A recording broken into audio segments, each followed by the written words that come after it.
Hi friends, எல்லோரும் எப்படி இருக்கீங்க? எல்லோரும் நல்லா இருக்கீங்க நம்புறேன். நான் உங்களோட அம்மா. இன்றைக்கி வந்து ஷூட் இல்லை, இனி நாளைக்கு தான் ஷூட்டு.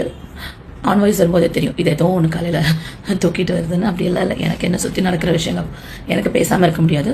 பிடிச்சவங்க பாருங்கள், இல்லைன்னா போயிட்டே இருங்க. நான் இப்போ என்னோடய வீடியோ ஃபன்னாக தான் போடும், நான் டான்ஸ் ஆடுவேன். எனக்கு என்னென்ன பிடிக்குதோ நான் உண்மையாக நான் அப்படி தானே இருக்கேன். ஏன்னா என்ன பிடிச்சவங்க தானே என்னோட ரீல்ஸை பார்க்க வருது. அவங்க ஹாப்பியாக இருந்துட்டு போட்டோன்னு சொல்லி அப்படி தான் நான் ரீல்ஸ் போடுவேன். இப்போ வந்து எதுக்கு வந்தேன்னா, பொண்ணுன்னு உள்ளதே ஆதிபராசக்தியோட அம்சம். ஒரு உயிரை வந்து உலகத்தில் கொண்டு வரது பொண்ணு தான். அந்த பிரசவ வலியே தாங்கிறது, அந்த பிரசவ வலி தான் உலகத்தில் குட்டுமையான வலி. அதே தாங்கிட்டு இருக்கிற ஒரு பொண்ணுங்க வந்து நீங்கள் கொடுக்குற வலியெல்லாம் தாங்க மாட்டோமா? சும்மா தேவையில்லாமல் அழ வைக்காதீங்க. இந்த பொண்ணுங்களை அழ வைக்கிறது, கஷ்டப்படுத்துறது, அந்த அழுகையில் அவங்களுக்கு வந்து சீன் போடுற சீன் எந்த பொண்ணு கண்ணிலேருந்து சும்மா எல்லாம் அழுக வராது. இப்போ நாங்கள் சீனில் கிளிசரன் போட்டு நடிக்கும், பட் நிறைய சீனில் எனக்கு கிளிசரனே தேவையில்லை.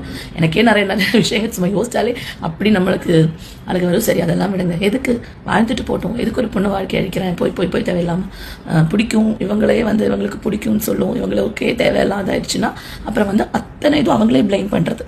அந்த பொண்ணு மேலே இது பண்ணி இவங்க ஏதோ பெரிய நல்லவங்கன்னு சொல்லிட்டு யாரை இது பண்ணுறேன்? அவங்க மனசாட்சியை அப்படி சொன்னதுனால எல்லாம் நல்லா இருக்க முடியாது, புரியுதா?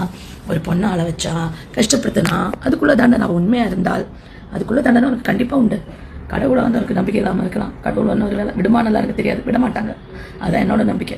கர்மான்னு ஒன்று இருக்குல்ல, அது ஒன்று துரத்தி அடிக்கும். கடவுள் நம்பிக்கை இல்லாதவங்கள சொல்கிறேன். ஒன்று பெருசாக வளர விட்டுட்டு அங்கேருந்து தூக்கி போடும். நீ எந்திரிக்கவே முடியாது. இந்த சாபம் எல்லாம் வாங்கி வைக்காத. அதுங்களும் வாழட்டும். நல்ல பொண்ணுங்க, எக்கச்சக்க பொண்ணுங்க, நல்ல பொண்ணுங்க இருக்குது உலகத்தில். கஷ்டப்படுறாங்க, சம்பாதிக்கிறாங்க, வாடுறாங்க, குடும்பத்தை பார்க்குறாங்க. அதுங்களை சும்மா தேவையில்லாத இது பண்ணி யூஸ் பண்ணி தூக்கி போடுறது இதெல்லாம் வச்சுக்காத. வாழ்க்கை வம்சமே அழிஞ்சிரும். இதுங்க எல்லாம் அழுத நான் மனசு கஷ்டப்பட்டேன், புரிஞ்சு நடந்துக்கும். சரியா? Thank you all, love you all.